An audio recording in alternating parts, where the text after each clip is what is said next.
Racist officer stops black man, then learns he's the head of internal affairs. The flashing red and blue lights reflected off the wet pavement as Officer Brent Walker tightened his grip on the steering wheel. It was late, the streets quiet, the city asleep, just the way he liked it. Fewer people meant fewer complications. But tonight, his shift had been uneventful, and he was itching for something to break the monotony. That's when he saw it. A sleek black Mercedes glided smoothly down the street, its tinted windows concealing whoever was inside. It wasn't speeding, wasn't swerving, wasn't doing anything wrong, but something about it irked him. Maybe it was the way it looked too expensive, too polished. Maybe it was the way his gut twisted at the thought of someone who didn't belong driving a car like that. His fingers tapped against the dashboard as he made his decision. He flicked the switch for his sirens and accelerated. The car pulled over calmly, the driver seemingly unfazed by the abrupt stop. Brent parked behind it, adjusted his belt, and stepped out. The night air was crisp, but a warmth of anticipation spread through him. This was what he lived for, the authority, the power. He strode forward, his flashlight cutting through the darkness, illuminating the driver's window. "Pop the trunk," he barked, knocking on the glass. The window slid down smoothly, revealing a composed black man in his early 40s. His suit was immaculate, his wristwatch gleaming under the streetlight. He exuded confidence, the kind that made Brent bristle. "Good evening, officer," the man said evenly. "Is there a problem?" Brent narrowed his eyes. "I said pop the trunk." The man didn't flinch. He reached inside, pressed a button on the dashboard, and the trunk clicked open. Brent took a step back, pretending to check something on his radio, drawing out the moment. But then, Mercer did something that made Brent's stomach twist in a way he wasn't used to. He smiled. Not a nervous smile. Not an apologetic one. A knowing one. And then he spoke again. "Officer, do you know who I am?" Jonathan Mercer was a man who had spent his entire career upholding justice. Born and raised in Chicago, he had seen firsthand the deep-seated racial injustices that plagued his city. His father, a respected lawyer, had instilled in him a strong sense of morality and fairness. His mother, a retired judge, had taught him the value of patience and strategic thinking. These lessons had shaped him into the man he was today, a man who didn't just enforce the law but sought to reform the system from within. After graduating from Harvard Law School, Mercer quickly rose through the ranks of the legal system. His reputation as a fair yet firm prosecutor had earned him the attention of federal agencies, and before long, he was appointed to the Internal Affairs Bureau. Unlike many who saw the position as an easy desk job, Mercer took his role seriously. He had spent years rooting out corruption within law enforcement, dismantling networks of officers who abused their power. His work had made him respected by some and despised by others. Mercer had always known that changing the system from within would be a slow and difficult process. Corruption wasn't just an anomaly, it was deeply embedded. He had witnessed officers cover for each other, manipulate evidence, and intimidate victims into silence. But Mercer had never been one to back down from a fight. His belief in justice was unwavering, and his reputation as a relentless investigator had made him a formidable figure in internal affairs. His latest assignment had brought him back to his hometown, where he was leading an investigation into a precinct with a long history of misconduct. Complaints of racial profiling, excessive force, and cover-ups had been ignored for years, but Mercer was determined to put an end to it. He had spent months gathering evidence, reviewing body camera footage, and conducting interviews with victims who had long been denied justice. That night he had been returning home after a late meeting with a federal prosecutor. His mind was preoccupied with the case, the weight of responsibility heavy on his shoulders. When he saw the flashing lights in his rearview mirror, he felt an unsettling familiarity wash over him. It wasn't the first time he had been pulled over without cause, and he knew it wouldn't be the last. As a black man, Mercer understood the realities of racial profiling. Despite his position, despite his credentials, he was not immune to the biases that plagued the very institution he sought to reform. He had learned long ago how to navigate these encounters, to remain calm, to comply, to choose his words carefully. But this time, something felt different. As he watched the officer approach his car, Mercer noted the aggressive posture, the tight grip on the flashlight, and the unmistakable sense of authority being exerted. He had seen this behavior before. He had investigated officers like this before. He recognized the arrogance, the assumption of superiority, and the unspoken belief that he had the power to control the situation. But what the officer didn't know, what he couldn't possibly suspect, was that the man he had just stopped was the very person responsible for holding men like him accountable.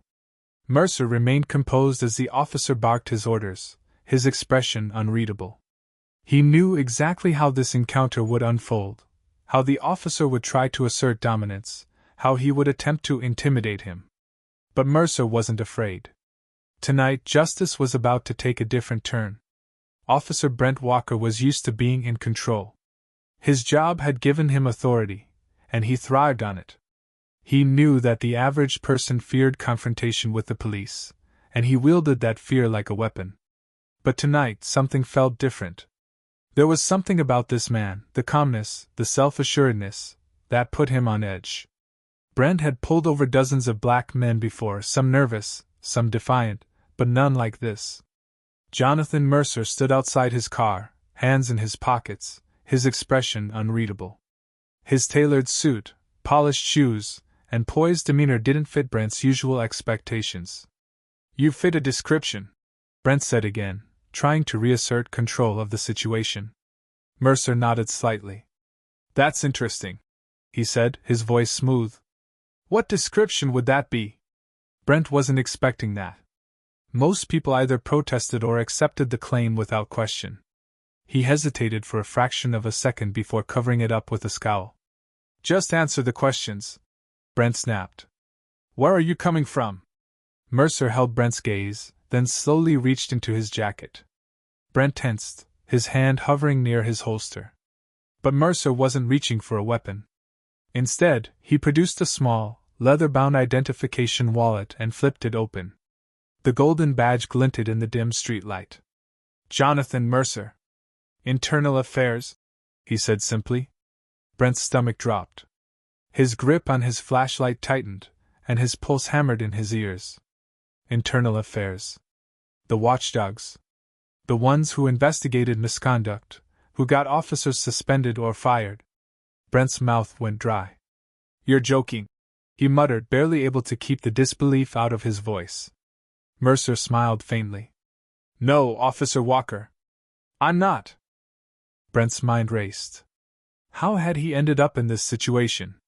He had only been looking for an excuse to flex his authority, to remind this man of his place.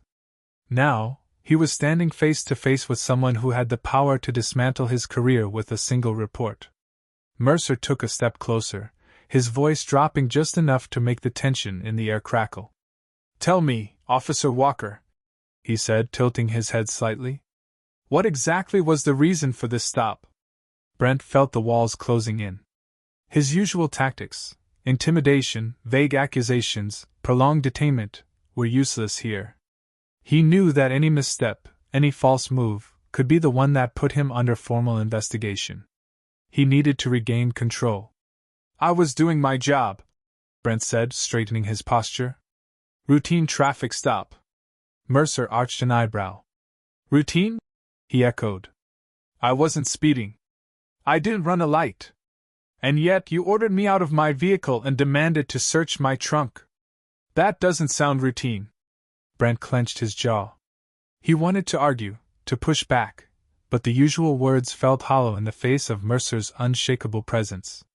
Mercer's eyes flickered toward Brent's body camera. "Is that on?" he asked, nodding to the device clipped to Brent's chest. Brent's stomach twisted. He hadn't turned it on. He hadn't thought he needed to. Mercer smirked as if reading his thoughts. "You're going to let me go now," he said simply. "And then you and I are going to have a conversation with your supervisor." Brent felt a bead of sweat roll down his temple. He had walked into this situation thinking he was the one in control. But now, it was clear, the tables had turned, and he was the one caught in the trap. Brent Walker's mind raced as he stared at Jonathan Mercer, the badge from Internal Affairs still gleaming in the dim streetlight. The weight of his actions pressed heavily on his chest. He had pulled over the wrong man. No, he had harassed the wrong man. And now, the predator had become the prey. Mercer's expression remained calm, but his eyes held something dangerous, something Brent wasn't used to seeing. Power. And not just the kind that came from authority, but the kind that came from knowing he had complete control of the situation. Brent forced himself to think. He couldn't afford to panic. Maybe he could spin this, and make it seem like an honest mistake. He squared his shoulders and cleared his throat. "Look, I was just doing my job," he said, trying to inject confidence into his voice. "I didn't know who you were." Mercer tilted his head slightly. "That's the problem, Officer Walker. You didn't know who I was, yet you treated me like a criminal." Brent swallowed hard. He felt the sweat at the back of his neck. "I didn't mean any harm." Mercer let out a low chuckle, shaking his head. "Didn't mean any harm?" He took a step forward, forcing Brent to unconsciously take a step back. "Do you hear yourself? This is exactly why I do what I do. Officers like you abuse your power, thinking there are no consequences. But this time there are." Brent's mind reeled. He had been on the force long enough to know when a situation was slipping out of his hands. But this wasn't just slipping, he was drowning. He had seen officers taken down by Internal Affairs before, their badges stripped, their reputations ruined. It happened faster than they could blink. And now, Mercer was looking at him like he was already a dead man walking.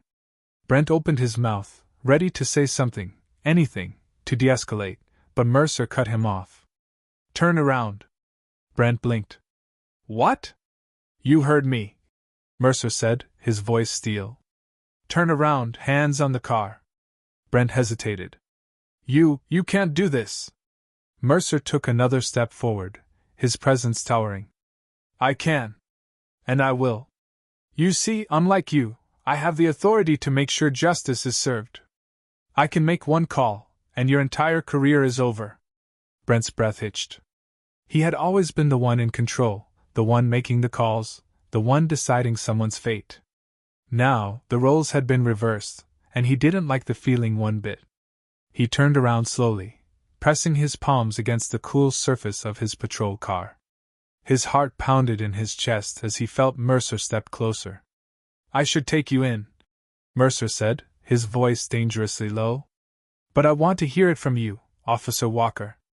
I want to know exactly why you stopped me." Brent licked his lips. His mouth was dry.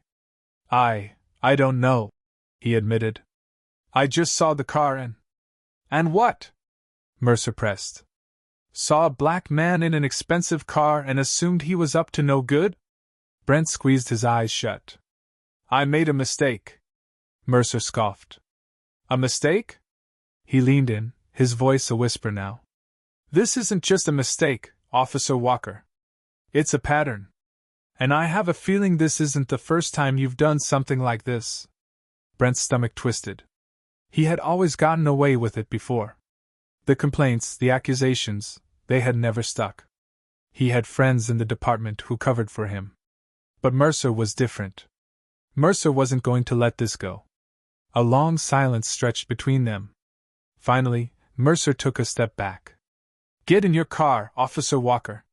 Brent turned, confusion flashing across his face. "You're letting me go?" Mercer's gaze was icy. "For now. But trust me, this isn't over." Brent hesitated for a split second before nodding quickly. He scrambled into his patrol car, his hands trembling as he gripped the steering wheel. As he watched Mercer walk back to his vehicle, Brent knew that his life had just changed forever. And he had no idea what was coming next.